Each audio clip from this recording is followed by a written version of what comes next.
So dito, tatanggalin ko muna yung mga nakalobo, masilya, dulot na mga naipong basa, at nagmoist ng mga tubig.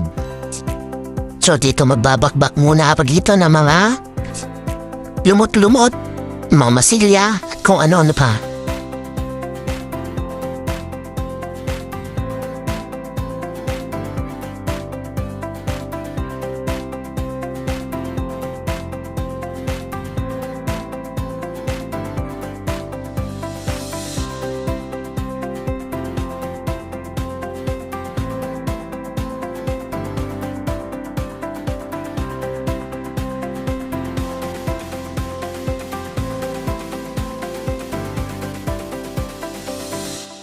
At dito naman ipapakita ko sa inyo yung mga binabakbak ko dito masilya.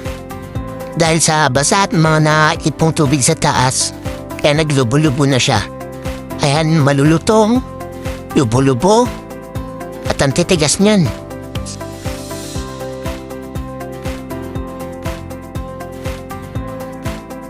At ito ang finished product ng mga binakbak nating mga masilyang nakalat, lubo-lubo, at yung hindi na talaga kumapit sa ating slab. May kita niya naman. At dahil may trabaho pa ako, etong at pinatira ko na sa pinsa ko si Kuya Dick.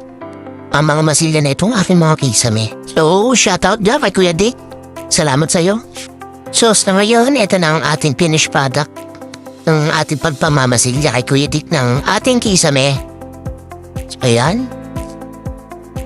Medyo maayos na. Di na pa matigdan. Di tulad sa ganina na puro bakbak, puro lumot, at nakakatakot tignan. So ayan, medyo maayos na. Salamat sa panonood. Sana abangan niyo ang mga susunod na video sa pagpapaganda na aking kwarto.